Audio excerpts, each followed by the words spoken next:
A French fillet of beef was the contribution of Monsieur Quex to the International Gastronomic Luncheon, while shark's fin soup was prepared by Chef Hang, who flung the proper things in at the right time. It was a sticky Saturday in July 1968, and the air conditioner at Gimbel's hummed like a distant beehive, barely keeping up with the summer heat pressing against the big plate glass windows. You were 12, maybe 13, tugging at Mom's hand as she navigated the crowded aisles, her sensible heels clicking on the polished linoleum floor. "Just one more stop, honey," she whispered, her voice laced with that mix of exhaustion and excitement only a department store day could bring. Then it hit you, the scent. Lavender sachets from the lingerie counter mingling with fresh-baked pretzels from the downstairs snack bar, undercut by the faint metallic tang of new raincoats hanging like hopeful promises in the fall section. You clutched your allowance in a sweaty palm, dreaming of that transistor radio in the electronics department, while Dad waited patiently by the shoe shine stand, newspaper folded under his arm. That day, you didn't know it was magic, but now you do. That was the sound of your childhood closing a door, softly, with a whoosh of promise. And if you're like me, born in the sweet spot between Eisenhower's optimism and Nixon's resignation, you can still smell it. Close your eyes. Can you hear the elevator operator call out, "Third floor, housewares and heartache"? Welcome home. If you came of age in the 1960s and 1970s, those electric decades of moon landings, Motown harmonies, and bell-bottom bravado, you didn't just shop at department stores. You lived in them. They were our cathedrals of consumerism, sprawling wonders where a nickel could buy a dream, and a quarter might mend a broken heart. From the grand flagships downtown, with their marble columns and crystal chandeliers, to the cozy anchors in the new suburban malls popping up like wildflowers after a spring rain, these stores were the heartbeat of our towns. You remember the thrill of the escalator ride to the teen department, where miniskirts whispered rebellion, the hush of the jewelry counter, where engagement rings sparkled like captured stars, the cafeteria clang of silverware on Formica trays, where families carved out memories over grilled cheese and cherry Coke. These weren't just places to buy socks or a Schwinn bike. They were stages for first crushes, holiday rituals, and quiet victories, like the day you splurged on that leather jacket that made you feel invincible. But here's the gentle ache. Most of them are gone, swallowed by mergers, malls, and the march of time. The big chains like Macy's and Sears survived, barely. But the locals? The ones with names etched in neon over revolving doors? They're ghosts now, their buildings reborn as lofts or big box shadows. This isn't a dirge, it's a reunion. We'll wander 20 forgotten treasures, one by one, like flipping through a faded photo album. Each stop a story, tied by the thread of your life. The transistor radios that blasted respect, the layaway plans that built holiday magic, the sales clerks who knew your name. So grab a cup of coffee, black like Dad drank it. Settle into that armchair that's seen better days, and let's step back. These stores didn't just sell us things. They sold us. And in remembering them, we'll find a piece of the kids we were, wide-eyed, hopeful, and utterly alive. Picture this as a road trip in your old Chevy Impala, AM radio crackling with the Beatles' latest. We'll cruise from coast to coast, dipping into these vanished empires. Some were titans, others hometown heroes. All of them, threads in the fabric of your 60s, 70s tapestry. We'll linger, laugh, maybe wipe a tear, because every door that closed left an echo. Stop 1. Gimbel's, the rival that sparkled across from Macy's, New York City, 1910-1987. Oh, Gimbel's. If Macy's was the king of Herald Square, Gimbel's was the clever prince next door, winking at you from 33rd Street. Founded by Bavarian immigrant Adam Gimbel in 1842, as a humble Vincennes, Indiana general store, it bloomed into a chain that by 1930 boasted 20 locations and $123 million in sales, the world's largest department store empire. But New York? That 1910 flagship was pure theater. 12 stories of escalators zipping you from basement bargains to the 8th floor toy wonderland, where Lionel trains chugged and passed shelves, groaning under erector sets and chatty Cathy dolls. In the 60s, you could have dashed in after school for a Peter, Paul, and Mary album at the record bar, or snuck a kiss in the dim-lit book nook while The Times They Are A-Changin' played softly overhead. Remember the Thanksgiving parade? Gimbel's started it in Philly in 1920, balloons bobbing like dreams before the real feast. By the 70s, though, inflation and suburban flight dimmed the lights. The last New York doors shuttered in 1986, the building reborn as Manhattan Mall. But you? You still carry that Gimbel's bag, stuffed with the thrill of possibility. What did you buy there that first made you feel grown? A paisley tie? A Hope chest promise? Stop. 2. Wanamaker's, the grand depot of fixed prices and fancy dreams. Philadelphia in 1861-1995. Step off the Broad Street line into 1876. Philadelphia, where John Wanamaker turned a rusty railroad depot into the Grand Depot, America's first true department store. No haggling here. Wanamaker invented the price tag, believing one price for all mirrored God's equality. By the 1911 flagship opening at 13th and Market, it was a Beaux Arts behemoth, 2 million square feet, a 150-foot grand court with the world's largest pipe organ, 28,000 pipes belting hymns and hits, and an eagle from the St. Louis World's Fair perched like a watchful angel.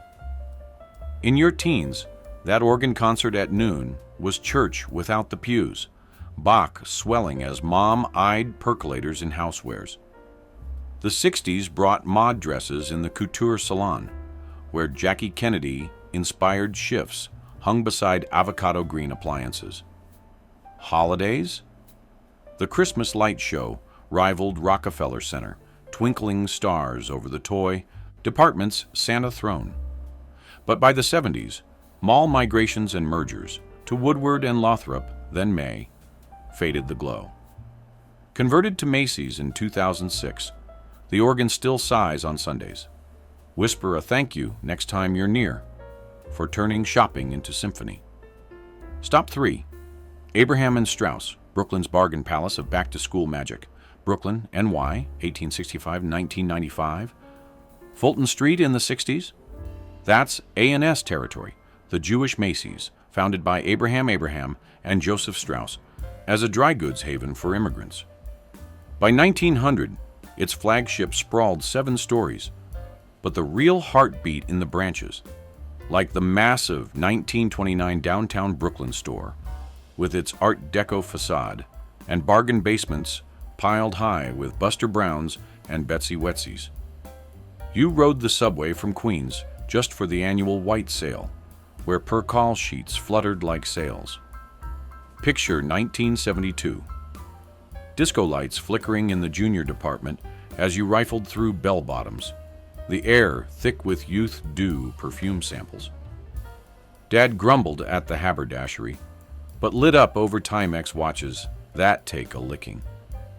The store's genius? Everyday low prices before Walmart dreamed it. Plus that soda fountain where cherry phosphates washed down egg creams. Post-WY boom built it to 10 stores. 70s recessions tore it down. Federated gobbled it in 1995, rebadging to Macy's. Today, Fulton echoes with ghosts. But your first pair of Earth shoes? Pure A&S alchemy. Stop 4. Bamberger's, Jersey's giant of gadgets and giggles. Newark, NJ, 1893-1986. Across the Hudson, Newark's Bamberger's was the 1893 brainchild of Louis Bamberger, a savvy merchant who turned a haberdashery into a retail rocket. By the 1929 flagship peak, it was the world's largest department store, 1.5 million square feet, with a planetarium in the sky bridge, yes, stars under one roof, and escalators that felt like flying carpets. In the 60s, you piled into the family Ford for the toy fair, where Mattel's Hot Wheels zoomed past Viewmaster reels of the moon landing. Mom's weakness? The gourmet foods, Toblerone chocolate, and imported cheeses that whispered sophisticated. Yours? The hi-fi department, cranking Surfin' USA on KLH stereos. Holidays meant the Eagle, a 42-foot bronze behemoth from the 1904 fair, flapping wings over Santa's village.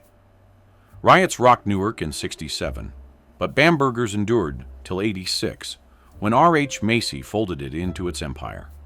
The building? Now a banquet hall. But that first Beatles 45 you snagged? Bamberger's gift? Spinning forever. Stop a 5. Feline's, Boston's Basement of Buried Treasures. Boston, M.A., 1881-2006. Beantown's Feline's wasn't just a store, it was a hunt. Founded by William Feline in 1881, the flagship at Washington and Summer Streets birthed the basement in 1908. Markdown mania, where unsold gems tumbled daily. Day 1, 25% off. Day 21, yours for a song. By the 60s, you'd elbow through crowds for discarded designer duds, Oleg Cassini knockoffs for prom night. Upstairs, marble halls with French salons hawking Chanel No. 5 minis. In '72, after a Pats game, you scored a leather varsity jacket amid the melee, laughing as a bride snagged her gown for pennies. The store's motto, "The customer is always right, even in the scrum." Federated's 2006 merger with Macy's ended the era, but Feline's basement lingered till 2011. Today, the site hosts apartments. Yet your wedding veil? Bargain basement beautiful? Feline's forever. Stop 6. Kaufman's, Pittsburgh Steel City Showpiece, Pittsburgh, PA, 1871-2006. Smoke from the mills hung low over Pittsburgh, but Kaufman's at 5th and Forbes gleamed like a beacon since 1871. Brothers Jacob and Isaac Kaufman built it into a 1913 Renaissance palace. 10 stories, 1 million square feet, with a crystal fountain sparkling in the court of honor. The 60s? You hopped the streetcar for the record department's Dylan bootlegs, while Nonna oohed over cameo brooches and jewelry. Summer sales meant white gloves for the escalator brigade, hauling linens fit for a Brady Bunch picnic. Holidays? The Dickens Village on 12 floors, carolers piping Silent Night. Steel bust in the 70s hurt, but Federated's 2006 Macy's swap sealed it. The building endures as a hotel. Remember the day you bought Dad's anniversary cufflinks? Kaufman's polish, pure as the Monongahela. Stop 7. Hudson's, Detroit's downtown dynamo, Detroit MI, 1891-2001. The J.L. Hudson Company crowned Detroit in 1891, but the 1893 flagship explosion to 2.2 million square feet made it the world's tallest department store by 1925, 32 stories of Motown magic. In the 60s, amid Tamla tunes, you cruised the teen floor for go-go boots, the Air Electric with arpeggi spritzes. Downstairs, the bargain annex overflowed with Frigidaire fridges and Ford model kits. Picnics at Belle Isle started with Hudson's picnic baskets. Riots in '67 tested its resilience. By the 70s, Dalen's acquisition couldn't stem suburban sprawl. Marshall Field's, then Macy's, closed it in 2001. The site? Condos now. But that first Motown LP, spinning My Girl? Hudson's Harmony. Stop 8. Rich's, Atlanta's Peach of a Palace, Atlanta, GA, 1867-2005. From a 1867 dry goods nook, Morris Rich's store bloomed into Atlanta's 1924 flagship. 7 stories of southern splendor, with a crystal bridge connecting expansions like a magnolia garland. The 60s? You twirled in the Magnolia Room's tea dances, sipping sweet tea amid poodle skirts. Back to school meant the little red schoolhouse. Story time with Eloise Wilkin books. Gone with the Wind premieres drew crowds. 70s inflation pinched, but Federated's 2005 Macy's wave washed it away. The building? A Neiman Marcus ghost. Your Easter bonnet, ribbon trimmed, Rich's resurrection. Stop 9. Famous bar. St. Louis's Arch of Elegance. St. Louis M.O. 1892 to 2005. May Company's 1892 St. Louis venture. Famous bar arched over Washington Avenue with Art Nouveau flair. By the 60s, its Meet Me at Famous Bar slogan lured you for freesias, big boy lunches, and hi-fi heaven. Bose speakers thumping, satisfaction. The shoe salon? Heaven in Florsheim's. Holidays featured the grand chandelier, dripping lights over Santa's grotto. 70s oil shocks slowed it. Macy's 2005 merger dimmed it. The flagship? Offices. But your first Polaroid? Famous bar focus. Stop 10. The Crescent, New Orleans' Creole crown jewel. New Orleans, L.A., 1885-2002. Basil Pollard's 1885 Canal Street Emporium, The Crescent, shimmered with wrought iron balconies and Mardi Gras magic. The 60s? Jazz from the Record Row, voodoo dolls in notions, kidding, mostly linens. You sipped chicory coffee at the tea room, plotting beignet runs.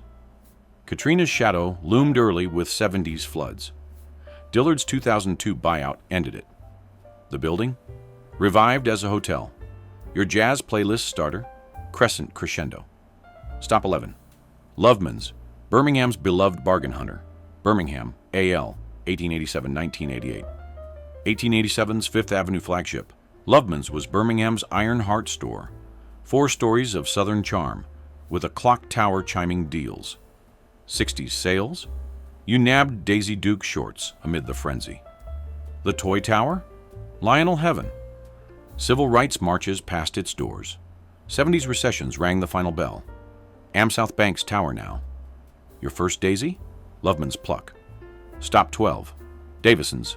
Atlanta's Other Peach. Atlanta, GA, 1901-1986. R.H. Macy's 1901 acquisition. Davison's spanned Peachtree with marble halls and a Sky Bridge cafe. 60s? Mod Minis and Moon Landing TVs. Back to school bonanzas ruled. Macy's Full Swallow in 86. Site? Offices? Your telescope? Davison's Stars. Stop 13. Higbee's, Cleveland's Corner of Cheer. Cleveland, OH, 1860-1995. 1860s Euclid Avenue gem. Higbee's was Terminal Tower's anchor. Crystal elevators to candy clouds. 60s? A Christmas Story filmed there. Ralphie's Red Rider from the counter. Dillard's 1995 Fade. Tower lives on. Your BB gun? Higbee's Holiday. Stop 14. The Emporium. San Francisco's fog-kissed fortress. San Francisco, CA, 1896-1995. Federated's 1896 Market Street marvel. The Emporium crowned with a dome like a Fabergé egg. 60s? Hippie threads and hate imports. Cable cars clanged past. Macy's 1995 rename. Dome gleams. Your love beads? Emporium essence. Stop. 15 Bullock's Wilshire, LA's Lux Limousine Lane, Los Angeles, CA, 1929-1993. Tea-drenched, 1929. Wilshire Boulevard icon, Bullock's was Hollywood's Hush. Valet parking for stars. 60s? Liz Taylor browsed baubles. Federated's 1993 close. Hotel Now. Your starlet scarf? Bullock's blush.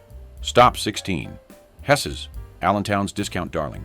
Allentown, PA, 1897-1994. Max Hess's 1897 Emporium grew to 50 stores by the 70s. Fireworks sales and family fun. 60s? Budget Beetles and bikes. Crown's 1994 bust. Echoes and outlets. Your sparkler? Hess's Holiday. Stop 17. J.W. Mays. Brooklyn's Budget Beacon. Brooklyn, NY, 1924-1989. Flatbush Avenue's 1924 anchor. Mays was the People's Palace. Low prices, high heart. 60s? Soda fountains and sock hops. Bankruptcy 89. Sites scattered. You're malted? Mays Memory. Stop 18. Best & Co. Manhattan's Mini Mogul Maker. New York, NY, 1879-1970s. Fifth Avenue's 1879 Kid Couture, Best in Co-o, Dress the Darlings. Sailor suits for trumps in training. 60s? Twiggy Tots. Closed mid-70s, Fifth Fades. Your pinafore? Best's Bow. Stop 19.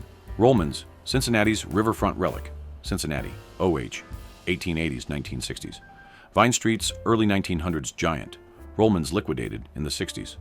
Bargains till the end. 60s fire sales? Chaos and Cherry Cokes. Mabley and Carew takeover. River rolls on. Your sundress? Rollman's Ripple. Stop 20.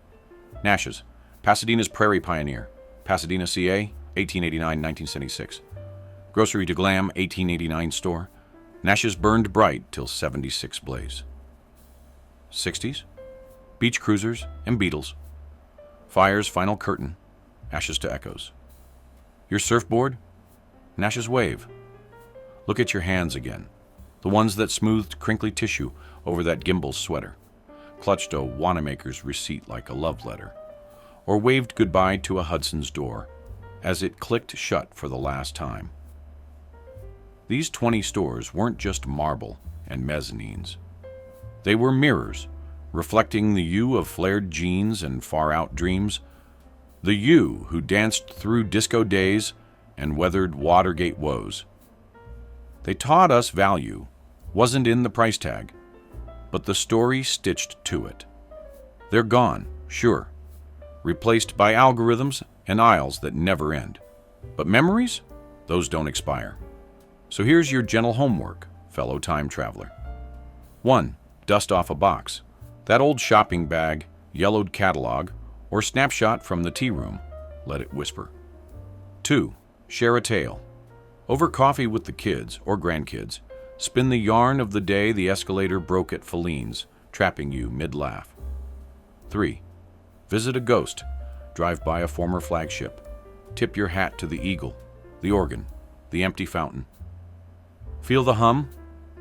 That's us, still shopping the aisles of yesterday. The doors may have closed, but the welcome mat's always out in here. In the quiet places where lavender lingers and laughter echoes. You weren't just customers. You were the heart of it all. And in that, we're richer than any empire. Safe journeys back